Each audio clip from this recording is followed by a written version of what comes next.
Сабағымызды жалғастырамыз, қыздар. Кішкентай қыз балаға, 5 жастағы қызға көйлек артқы бөлігін пішіп алдық, я? Алдыңғы сабақта енді алдыңғы бөлігін пішуіміз керек. Ол үшін мынау көйлектің артқы бөлігін сызып қиып алған қағазымызды матаға бастырамыз. Мына жерден 0,5 алдыңғы бөлігіне, мынау мата қайрылып тұр. Мынау сгиб ткани. Қайрылған жеріне матаны 0,5-тай где-то қалдырамыз, я?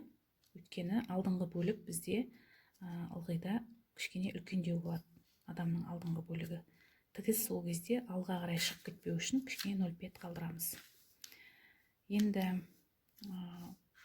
дәл осыны бастырмаймыз, біз иығынан кішкене 0,5 сантиметр артық етіп сызамыз.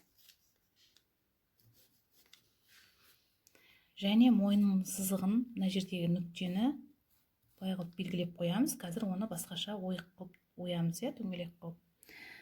Және қолтығы кішкене ойыңқы болады. Ол жерге де біз былай сызық қалдырып кетеміз. Мына енді иық сызығын бастырып сызып аламыз. Осылайша матаға бастырып, сызғыштың және бордың көмегімен сызықтарды жүргізіп аласыздар. Мына выточканы сызбайсыздар, қажеті жоқ оның. Бұл тек қана артқы бөлікке қатысты трапеция көйлегінде. Басқа көйлектерде қолдануыңызға болады. Көйлектің алдыңғы бөлігі болса, яғни белге дейін болатын болса. Және бір ескерте кететін жайт, мына жер біздің бел, мінекей, бел. Осының белгісін мына жерге осылай қалдырып кетуіміз керек. Сызғыштың басын мына жерге түзу қылып қоямын да, мына жерден белгі шығарып кетемін. Одан кейін 10 сантиметр түсіп, бөксені де белгілеп кетсеңіздер болады, белгілемесеңіздер де болады.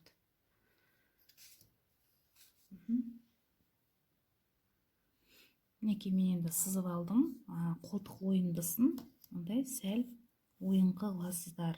Оны тағы да примеркіде қарап оюларыңызға болады, если артық қолтықтан шығып үлкен болып тұрса. Бірақ қатты ойып жібермеңіздер. Примеркіде артынан жайлап бүйтіп қия бересіздер ғой, 0,5-0,5-тан. Енді мінекей мойынға келіңіздер, қыздар. Мойынның белгілеп алған жерінен тіке сызық сызып алайық. Одан кейін төмен қарай 4-5 сантиметр немесе 6 сантиметр балаңыздың, оны, мысалы, мына балаңыздың мойны дейік. Мына жерде мойынның жаңағы кебежесі тұрады ғой, мына жерде. Содан төмен қарай қанша ашық болатынын сызғышты қойып, прямо осындай сызғышты қойып біліп алсаңыздар болады. Мынау кәдімгі жаңа стандарт жерге келіп тұр, мынау тақалып тұрған жері мойынның.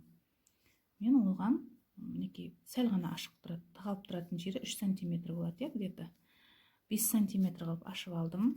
Және осы жерден осылай тіке сызық жүргізіп алыңыздар, ровно дөңгелек шығарудың сізге несін айтып жіберейін дегенім ғой. Осы жерден мінекей 2 сантиметрге нүкте қойыңызда, осы нүкте арқылы осылай дөңгелек қылып қоса қойыңыздар. Сонда мінекей мойынның ойығы шығады. Мінекей мынауымыздың иығымыз. Енді қыздар, припуск қалдыруды ұмытпаңыздар. Мінекей мынау жаңа белдің белгісі.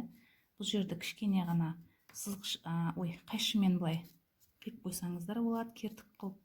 Немесе борыңызды жоғалтпайтындай қалың қылып басын қырып қойсаңыз болады. Ол бізге қазір артқы бөлікпен артқы бөлікте де осындай белгі бар. Артқы бөлікпен алдыңғы бөлікті біріктіріп қосуға қажет көктеу кезінде. Припуск қалдыруды ұмытпаймыз, қыздар.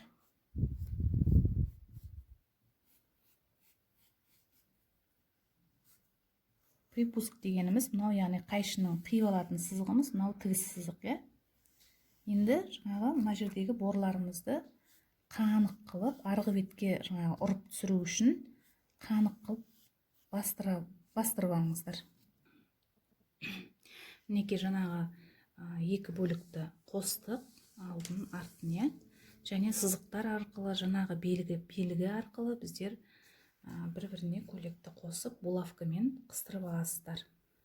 Және көктейміз, ине жіп алып, жібіміз бірақ бір қабат болу керек.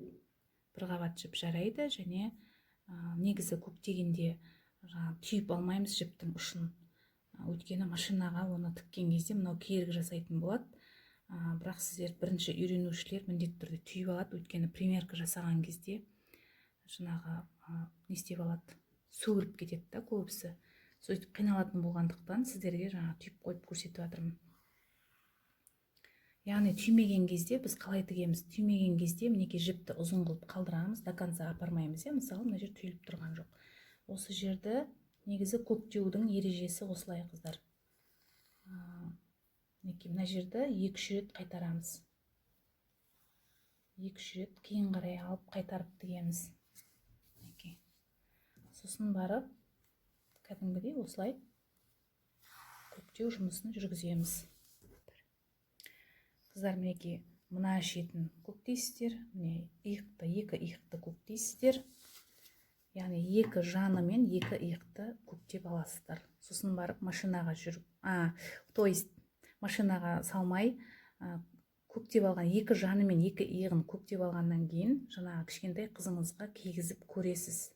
Сол жерде сіз мына қолтықтың ойындысын қарайсыз, көйлектің ұзындығын қарайсыз, мына кеуде қалай жатыр соны қарайсыз. Егер үлкен болып кеткен болса, мына жерден қайтадан көктеп аласыздар да қайтадан кигізіп көресіздер.